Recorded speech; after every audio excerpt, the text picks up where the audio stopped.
యెషయా గ్రంథం 51వ అధ్యాయము 1వ వచనం. నీతిని అనుసరించుచు యెహోవాను వెదకుచు నుండువారలారా, నా మాట వినుడి. మీరు ఏ బండ నుండి చెక్కబడితిరో దానిని ఆలోచించుడి. మీరు ఏ గుంట నుండి త్రవ్వబడితిరో దానిని ఆలోచించుడి. 2వ వచనం. మీ తండ్రి అయిన అబ్రాహాము సంగతి ఆలోచించుడి. మిమ్మును కనిన శారాను ఆలోచించుడి. అతడు ఒంటరి అయి ఉండగా నేను అతన్ని పిలిచి తిని, అతనిని ఆశీర్వదించి అతనిని పెక్కుమంది యగునట్లు చేసి తిని. 3వ వచనం. యెహోవా సీయోనును ఆదరించుచున్నాడు. దాని పాడైన స్థలములన్నిటినీ ఆదరించి దాని అరణ్య స్థలములను ఏదేను వలె చేయుచున్నాడు. దాని ఎడారి భూములు యెహోవా తోటవలె నగునట్లు చేయుచున్నాడు. ఆనంద సంతోషములను, కృతజ్ఞతాస్తుతియు, సంగీత గానమును దానిలో వినబడును. 4వ వచనం. నా ప్రజలారా, నా మాట ఆలకించుడి. నా జనులారా, నాకు చెవియొగ్గి వినుడి. ఉపదేశము నా యొద్ద నుండి బయలుదేరును. జనములకు వెలుగు కలుగునట్లుగా నా విధిని నియమింతును. 5వ వచనం. నేను ఏర్పరచు నా నీతి సమీపముగా ఉన్నది. నేను కలుగచేయు రక్షణ బయలుదేరుచున్నది. నా బాహువులు జనములకు తీర్పు తీర్చును. ద్వీపవాసులు నా తట్టు చూచి నిరీక్షణ గలవారగుదురు. వారు నా బాహువును ఆశ్రయింతురు. 6వ వచనం. ఆకాశము వైపు కన్నులెత్తుడి, క్రింద భూమిని చూడుడి. అంతరిక్షము పొగవలే అంతర్ధానమగును, భూమి వస్త్రము వలె పాతగిలిపోవును. అందలి నివాసులు అటువలే చనిపోవుదురు. నా రక్షణ నిత్యముండును, నా నీతి కొట్టివేయబడదు. 7వ వచనం. నీతిననుసరించు వారలారా, నా మాట వినుడి. నా బోధను హృదయమందుంచుకొన్న జనులారా, ఆలకించుడి.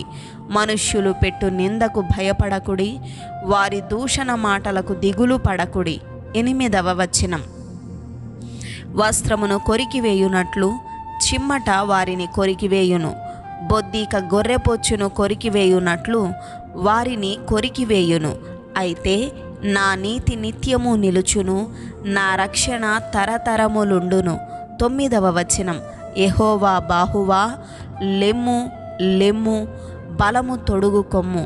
పూర్వపు కాలములలోను పురాతన తరములలోను లేచినట్లు లెమ్ము. రాహాబును తుత్తునియలుగా నరికివేసిన వాడవు నీవే కదా, మకరమును పొడిచిన వాడవు నీవే కదా. 10వ వచనం. అగాధ జలములు గల సముద్రమును ఇంకిపోజేసిన వాడవు నీవే కదా, విమోచింపబడిన వారు దాటిపోవునట్లు సముద్రాగాధ స్థలములను త్రోవగా చేసిన వాడవు నీవే కదా. 11వ వచనం. యెహోవా విమోచించిన వారు సంగీతనాదముతో సీయోనునకు తిరిగి వచ్చెదరు. నిత్య సంతోషము వారి తలల మీద ఉండును. వారు సంతోషానందము గలవారగుదురు. దుఃఖమును నిట్టూర్పును తొలగిపోవును. 12వ వచనం. నేనే మిమ్మును ఓదార్చువాడను.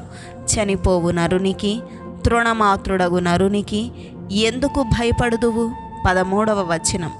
బాధ పెట్టువాడు నాశనము చేయుటకు సిద్ధపడునప్పుడు వాని క్రోధమును బట్టి నిత్యము భయపడుచు ఆకాశములను వ్యాపింపచేసి భూమి పునాదులను వేసిన యెహోవాను, నీ సృష్టికర్త అయిన యెహోవాను మరచుదువా? బాధ పెట్టువాని క్రోధము ఏమాయెను? 14వ వచనం. కృంగబడినవాడు త్వరగా విడుదల పొందును. అతడు గోతిలోనికి పోడు, చనిపోడు, అతనికి ఆహారము తప్పదు. 15వ వచనం. నేను నీ దేవుడనైన యెహోవాను. సముద్రము యొక్క కెరటములు ఘోషించున్నట్లు దాన్ని రేపువాడను నేనే. సైన్యములకు అధిపతియగు యెహోవా అని ఆయనకు పేరు. 16వ వచనం. నేను ఆకాశములను స్థాపించునట్లును భూమి పునాదులను వేయునట్లును నా జనము నీవే అని సీయోనుతో చెప్పునట్లును నీ నోట నా మాటలు ఉంచి నా చేతి నీడలో నిన్ను కప్పియున్నాను. 17వ వచనం. యెరూషలేమా, లెమ్ము లెమ్ము, యెహోవా క్రోధపాత్రను ఆయన చేతి నుండి పుచ్చుకొని త్రాగినదానా, తూలిపడజేయు పాత్రలోనిదంతటిని త్రాగినదానా నిలువుము. 18వ వచనం. ఆమె కనిన కుమారులందరిలో ఆమెకు దారి చూపగలవాడెవడునూ లేకపోయెను. ఆమె పెంచిన కుమారులందరిలో ఆమెను చెయ్యి పట్టుకొను వాడెవడునూ లేకపోయెను. 19వ వచనం. ఈ 2 అపాయములు నీకు సంభవించెను. నిన్ను ఓదార్చగలవాడెక్కడ ఉన్నాడు? పాడు, నాశనము, కరువు, ఖడ్గము నీకు ప్రాప్తించెను. నేను నిన్నెట్లు ఓదార్చుదును? నీ కుమారులు మూర్ఛిల్లియున్నారు. దుప్పి వలలో చిక్కుబడినట్లు వీధులన్నిటి చివరలలో వారు పడియున్నారు. 20వ వచనం. యెహోవా క్రోధముతోనూ నీ దేవుని గద్దింపుతోనూ వారు నిండియున్నారు. 21వ వచనం. ద్రాక్షారసము లేకయే మత్తురాలవై శ్రమపడినదానా, ఈ మాట వినుము. 22వ వచనం. నీ ప్రభువగు యెహోవా తన జనుల నిమిత్తము వ్యాజ్యమాడు. నీ దేవుడు ఇలాగు సెలవిచ్చుచున్నాడు. ఇదిగో, తూలిపడజేయు పాత్రను, నా క్రోధ పాత్రను నీ చేతిలో నుండి తీసివేసియున్నాను. నీవికను దానిలోనిది త్రాగవు. 23వ వచనం. నిన్ను బాధపరచు వారి చేతిలో దాన్ని పెట్టెదను. మేము దాటిపోవునట్లు క్రిందికి వంగి సాగిలపడుమని వారు నీతో చెప్పగా, నీవు నీ వీపును దాటు వారికి దారిగా చేసి నేలకు దానిని వంచితివి కదా. వారికే ఆ పాత్రను త్రాగనిచ్చెదను. ఆమేన్.